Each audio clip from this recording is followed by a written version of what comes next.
ញខ្លាញ់អើយសែនខ្លាញ់ឲ្យតែជួបមុងគឺអូនចង់តែចាំទាំង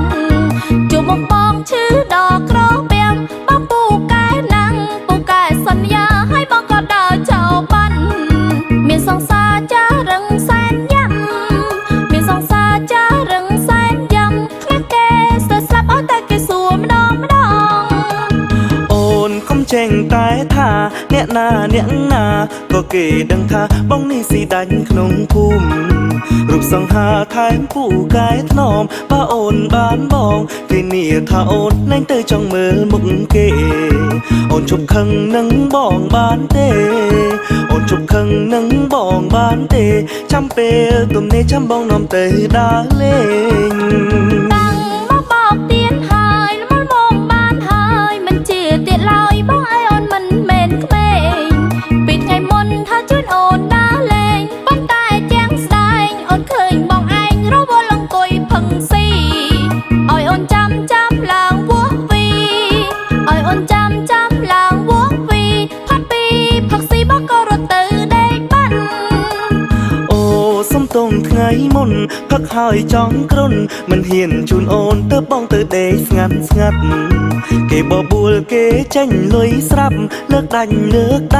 ហើយបងក៏ភ្លេចថាអូនកំពុងតែចាំមិនម្នាក់នឹងបែកបងយូរឆ្នាំ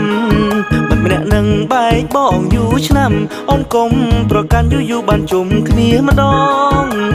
ចូលឆ្នាំថ្មីទៀតហើយកាច់ឆ្នាំទៅមួយបងសន្យាហើយថាបងនឹងចូលស្ដីអូ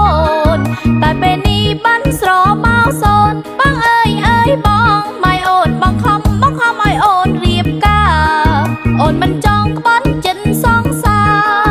អូនមិនចង់ក្បត់ចិនសងសាបងស្នេហាប្រញាប់គិតគូភ្លាម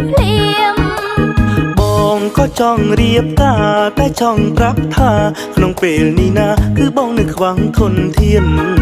បើម្ដាយអូនបងគំច្រើនលៀនបើចេញតែហ៊ានច្បាស់ជាកូនឈាមតាមផ្លូវត្រឡប់ទៅផ្ទះអូនក៏ដឹងថាបងក្រណាំងម្ដាយអូនក៏ច្បាស់មិនព្រមលើកកូនឲ្យទេ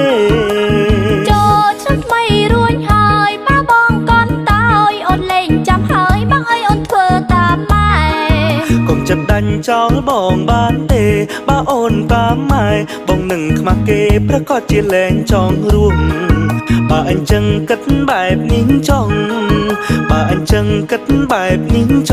បើអូនមិនទោះឲ្យបងខ្ចីលុយកាសិន